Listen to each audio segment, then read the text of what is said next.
Olá e bem-vindo ao PEPS. Do ponto de vista sensório-motor, tentamos nos colocar no lugar do bebê para entender como ele apreende o mundo exterior. Antes de tudo, o bebê se mexe e, ao se mexer, ele sente os efeitos dos seus movimentos.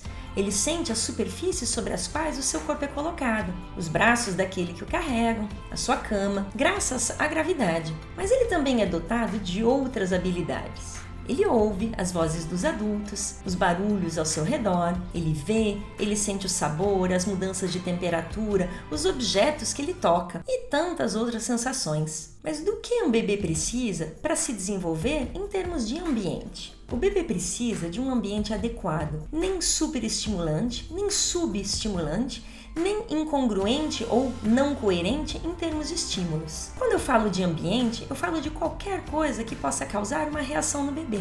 A gravidade, os cheiros, as texturas, os sons, as coisas para ver. E não esqueçamos que, acima de tudo, somos nós, os seres humanos, portadores desses agentes. Nós temos uma voz, um rosto para ser olhado, um cheiro, uma pele, um gosto, braços que sustentam. Um bebê precisa descobrir, depois entender com o seu corpo, com a sua boca como meio privilegiado, com as suas mãos, seus olhos, seus ouvidos, as sensações oferecidas pelos objetos e pelas pessoas ao seu redor. Ele tem que fazer esse trabalho de revalidação do que ele está descobrindo com todos os seus sentidos. Quando ele coloca as mãos ou um objeto na boca, ele testa não somente a textura e o sabor, mas a forma e também a maneira com a qual ele vai ter que pegar esse objeto com a mão. Apanhado e colocado na boca, as mãos ou outros objetos podem ser em seguida observados pelos olhos. Mais tarde, o bebê vai sacudir o objeto, o que lhe permitirá ouvir o barulho que faz, e tudo isso ajuda o bebê a entender o objeto que ele acabou de tocar.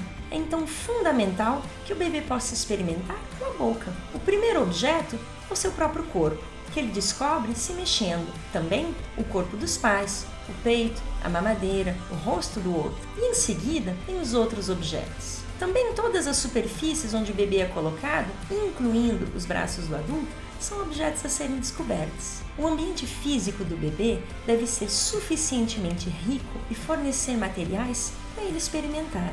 Mas rico não significa caro. Não há necessidade de comprar um monte de brinquedos ou equipamentos caros. O bebê precisa ser colocado em situação para procurar o que irá alimentar as suas descobertas e, consequentemente, suas experiências e seus aprendizados. Ser colocado no chão, num pequeno tapete, por exemplo, é uma boa maneira. O bebê experimenta o duro em comparação com a maciez da cama. Ele pode mover o corpo sem impedimentos. Ele pode virar-se de lado para alguém que está lhe chamando, ou quando ele ouve um barulho. Ele pode se virar de lado para experimentar novos apoios. Mais tarde, se virar de bruço e sentir toda a parte da frente do corpo. Ele precisa colocar as mãos e os dedinhos na boca, seu cobertorzinho ou um outro objeto que lhe é apresentado. Mas o ambiente não deve ser superestimulante. Por outro lado, um ambiente subestimulante, carente, sem variações, completamente silencioso, sem pessoas que falam com o bebê, sempre no escuro ou onde o bebê é deixado sozinho, não permitirá que ele tenha acesso ao que alimentará seu psiquismo. Durante os 3 primeiros anos de vida,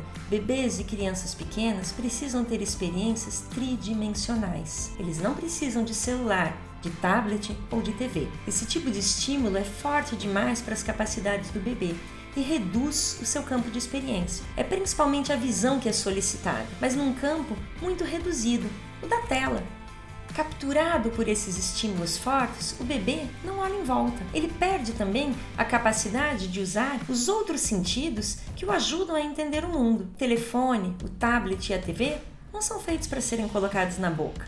Uma passagem fundamental durante o primeiro ano de vida do bebê. E os objetos que são vistos na tela são sempre bidimensionais. Quando damos telinhas para as crianças, elas são captivadas apenas pelo olhar e o trabalho de construção tridimensional é interrompido. O período sensório-motor é fundamental para o bebê colocar em ação seus sistemas sensoriais e motores. Tocar, sentir, olhar, se mexendo. Mais tarde, quando ele terá feito todas essas experiências, ele poderá olhar atentamente para as telinhas e entender o que está acontecendo. Uma última coisa, costumamos falar muito de superestimulação ou de subestimulação, mas raramente fala-se de estimulação incongruente ou não coerente. Esse será o assunto de um vídeo futuro.